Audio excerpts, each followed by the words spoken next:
శ్రీ రేణుక ఎల్లమ్మ తల్లి జ్యోతిష్యాలయం. ముఖం చూసి జ్యోతిష్యం చెప్పబడును. మీ పేరు బలము, మీ భవిష్యత్తులో జరగబోయేది చెప్పబడును. మీ కుటుంబ సమస్యలు, చదువు, ఉద్యోగం, మనశ్శాంతి, ఆరోగ్యం మరియు సకల సమస్యలకు పరిష్కారం చూపబడును. భయము, అనారోగ్య సమస్యలు, అనుమానము, చెడు పూజలకు కూడా పరిష్కారం చూపబడును. ఎటువంటి వ్యాధులకైనా మూలికా వైద్యం చేయబడును. స్త్రీ పురుష వశీకరణ 100% గ్యారంటీ. మంచి హస్తవాసి ఉన్న గురూజీ. ఒకసారి కాల్ చేస్తే మీకే తెలుస్తుంది. గురూజీ లక్ష్మణ్ రాజ్. Cell number 8639883141. ఓం శ్రీమాత్రే నమః. ఛానల్లోకి స్వాగతం అండి. డిసెంబర్ 1వ తారీఖు అమావాస్య ఆదివారంతో కలిసి వచ్చింది. అమావాస్య అనేది చాలా విశేషమని, అలాగే ఎంతో శక్తివంతమైన రోజని పండితులు చెప్తున్నారు. ఇంతటి విశేషమైన రోజున వృశ్చిక రాశి వారు ఏ పనులు చేయడం వల్ల మీలో ఉన్న నెగిటివ్ ఎనర్జీ తొలగిపోయి విశేషమైన ధనలాభం కలిగి మీకున్న ఆర్థిక కష్టాలు తొలగిపోతాయి అనే అంశాలతో పాటుగా స్నానం చేసే నీటిలో ఏం కలుపుకోవాలి, ఆ పదార్థాలు ఎందుకు కలుపుకోవాలి అనే అంశాలను ఈ వీడియోలో మనం వివరంగా తెలుసుకుందాం. కానీ అంతకంటే ముందుగా మీరు కనుక ఇప్పటి వరకు మన ఛానల్ని సబ్స్క్రైబ్ చేసుకోకపోతే వెంటనే సబ్స్క్రైబ్ చేసుకొని పక్కనే వచ్చిన బెల్ ఐకాన్ నొక్కి ఆల్ సెలెక్ట్ చేసుకుంటే మేము ఇలాంటి వీడియోస్ అప్లోడ్ చేయగానే ముందుగా మీకు నోటిఫికేషన్ వస్తుంది. ఇక వివరాల్లోకి వెళ్తే, ముందుగా అమావాస్య రోజు ఏ పనులు చేస్తే అదృష్టం కలిసి వస్తుందో, ఏ పనులు చేస్తే దురదృష్టం కలుగుతుందో తెలుసుకుందాం. అమావాస్య చాలా శక్తివంతమైనది. అమావాస్య రోజు కొన్ని పనులు చేస్తే అదృష్టం బాగా కలిసి వస్తుంది. అమావాస్య రోజు ఎవరైనా సరే సూర్యోదయానికి పూర్వమే తలస్నానం చేయాలి. తలంటు స్నానం చెయ్యకూడదు. తలస్నానం అంటే కేవలం నీళ్లు తల మీద పోసుకొని తలస్నానం చెయ్యాలి. ఈ తలస్నానం చేస్తే చాలా మంచిది. అమావాస్య రోజు మధ్యాహ్నం పూట నిద్రపోకూడదు. మధ్యాహ్నం పూట నిద్రపోతే దరిద్రం చుట్టుకుంటుంది. ఈ రోజు విశేషంగా లక్ష్మీ పూజ చెయ్యాలి. అమావాస్య రోజు చేసే లక్ష్మీ పూజను ఐశ్వర్య లక్ష్మీ పూజ అంటారు. ఈ పూజ చేయటం వల్ల ఆర్థిక సమస్యలన్నీ తొలగిపోతాయి. అమావాస్య సందర్భంగా అన్నదానం చేసినా, వస్త్రదానం చేసినా విశేషమైన శుభ ఫలితాలు కలుగుతాయి. అలాగే అమావాస్య సందర్భంగా ఎవరైనా సరే ఎడమ కాలికి నల్లదారం కట్టుకుంటే చాలా మంచిది. అమావాస్య రోజు ఎడమ కాలికి నల్లదారం కట్టుకుంటే ఎదుటి వాళ్ళ ఏడుపులేవి మీ మీద పనిచేయవు. దిష్టి ఉండదు, నరపీడ ఉండదు, శత్రు బాధలు తొలగిపోతాయి. ఎడమకాలికి నల్లదారం అమావాస్య రోజు కట్టుకోవాలి. అలా కట్టుకున్నట్లయితే మీకున్నటువంటి దిష్టి దోషం మొత్తం తొలగింపజేసుకోవచ్చు. అలాగే అమావాస్య రోజు రాత్రిపూట భోజనం చెయ్యకూడదు. ఉపవాసం ఉండాలి. కేవలం పళ్ళు, పాలు మాత్రమే ఆహారంగా స్వీకరిస్తే చాలా మంచిది. అలాగే అమావాస్య అంటే సూర్యుడికి చాలా ఇష్టమైన రోజు. అందుకే ఎవరైనా సరే అమావాస్య సందర్భంగా సూర్యుడికి ఆర్జమిస్తే, అంటే సూర్యుడికి నీటిని సమర్పిస్తే జాతక దోషాలు తొలగిపోతాయి. అంటే రాగి చెంబులో నీళ్లు తీసుకొని ఆ నీళ్ళలో ఎర్ర పుష్పం, చిటికెడు కుంకుమ పువ్వు, కొద్దిగా గంధం కలిపి తూర్పు వైపు తిరిగి ఓం సవిత్రే నమః అని 12 సార్లు జపించి సూర్య భగవానుడికి ఆర్జ్యం ఇచ్చినట్లయితే విశేషమైన ఫలితాలు కలుగుతాయి. అమావాస్య సూర్యనారాయణ మూర్తి పుట్టినరోజు కాబట్టి సూర్యుడి అనుగ్రహం వల్ల సకల శుభాలు కలుగుతాయి. అలాగే పితృదోషాలు, పితృశాపాలు తొలగిపోవడానికి అమావాస్య రోజు ఒక ప్రత్యేకమైన విధి విధానాలను పాటించాలి. మీకు దగ్గరలో రావి చెట్టు ఉన్నట్లయితే రావి చెట్టు దగ్గరికి వెళ్ళి రావి చెట్టు మొదట్లో ఆవాల నూనె అంటే మస్టర్డ్ ఆయిల్ ప్రమిదలో పోసి 8 ఒత్తులు విడిగా వేసి దీపాన్ని వెలిగించాలి. అమావాస్య రోజు ఎవరైతే రావి చెట్టు దగ్గర ఆవాల నూనె దీపం పెడతారో వాళ్ళకున్నటువంటి పితృదోషాలు, పితృశాపాలన్నీ తొలగిపోతాయి. అలాగే అమావాస్య సందర్భంగా నవధాన్యాలకు సంబంధించిన ఒక ప్రత్యేకమైన పరిహారం పాటిస్తే లక్ష్మీ కటాక్షం చాలా సులభంగా కలుగుతుంది. నవధాన్యాలు అమావాస్య రోజు నానబెట్టి వాటిని లక్ష్మీదేవికి నైవేద్యంగా సమర్పించి ఆ తర్వాత ఆ నవధాన్యాలు ఎక్కడైనా పరిశుభ్రమైన ప్రదేశంలో చల్లాలి. కొన్ని రోజుల తర్వాత ఆ నవధాన్యాలకు మొలకలు వచ్చాక ఆ మొలకలు వచ్చిన నవధాన్యాలని గోవుకి ఆహారంగా తినిపించాలి. అమావాస్య రోజు నవధాన్యాల పరిహారం పాటించడం ద్వారా ఆర్థిక ఇబ్బందుల నుంచి సులభంగా బయటపడవచ్చు. అమావాస్య సందర్భంగా ఈ ప్రత్యేకమైన విధి విధానాలు పాటించండి.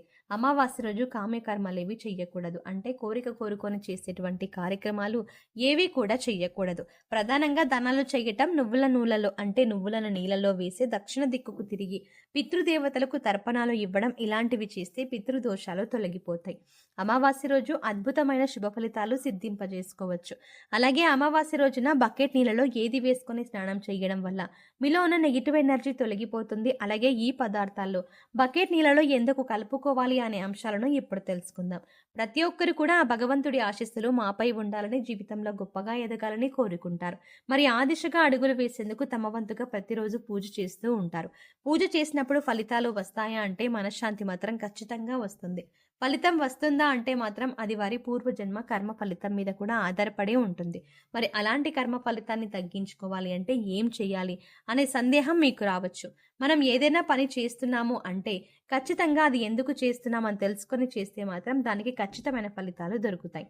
ఈ మాట సాక్షాత్తు వేద పండితులు చెబుతున్నారు. ఇంతటి విశేషమైన రోజున ఈ చిన్న పరిహారం చేసినట్లయితే కనుక లక్ష్మీ కటాక్షం కారణంగా దారిద్ర బాధలు తొలగిపోయి సిరి సంపదలు చేకూరుతాయి. చూడడానికి ఈ పరిహారాలు తేలిగ్గా అనిపించవచ్చు, కానీ వీటి ఫలితాలు మాత్రం చాలా గొప్పగా ఉంటాయి. ఇందుకోసం మీకు ముఖ్యంగా కావాల్సింది నమ్మకం. అలాగే ఈ పరిహారం మనకు పనిచేస్తుంది, కష్టాల నుంచి బయటపడిస్తుంది అనే విశ్వాసం. పరిహారంలో భాగంగా ముందు స్నానం చేసే నీటిలో ఏమేమి కలుపుకుంటే మీకు లక్ష్మీదేవి అనుగ్రహంతో సిరి సంపదలు పొందుతారో చూద్దాం. అంతేకాదు వాటిని ఎందుకు కలుపుకోవాలి అనే విషయాన్ని కూడా తెలుసుకుందాం. ఈ సృష్టిలో ప్రతి ఒక్క పదార్థానికి కూడా ఒక ప్రత్యేకత ఉంటుంది. అంతేకాదు మనం కనుక మనసులో బలంగా సంకల్పించుకుంటే ఆ పదార్థంలో ఉన్న గుణం ప్రత్యేకమైన పదార్థాలతో చేర్చి ఉపయోగించడం వల్ల మన సంకల్పాన్ని భగవంతునికి చేరవేస్తుంది. కానీ ఈ పరిహారాలు తేలిగ్గా ఉన్నాయి కదా, చేసేద్దామని చేయడం కాదు, మనస్ఫూర్తిగా నమ్మి చేయాలి. అప్పుడే మీకు సత్ఫలితాలు వస్తాయి. ఇక ఇంతటి విశిష్టమైన అమావాస్య రోజు ఈ రాశి వారు ఉదయాన్నే నిద్రలేచి చక్కగా స్నానం చేయండి. అలాగే స్నానం చేసే నీటిలో ఒక తమలపాకు, కొద్దిగా రాళ్ళ ఉప్పు, అలాగే 2 హారతి కర్పూరం బిళ్ళలను పొడి చేసి వేసుకొని ఇవన్నీ నీళ్ళలో వేసుకొని స్నానం చేయాలి. ఈ నీళ్ళతో పిల్లలు ఇంకా పెద్దవాళ్ళు కూడా స్నానం చేయవచ్చు. తమలపాకులు అంటే శుభ సూచకం, అలాగే భగవంతుడికి ఎంతో ఇష్టం. అంతేకాకుండా ఈ పదార్థాలు అన్నీ కూడా మీలో పాజిటివ్ ఎనర్జీని పెంచుతాయి, మీ చుట్టూ ఉన్న నెగిటివ్ ఎనర్జీని తీసేస్తాయి.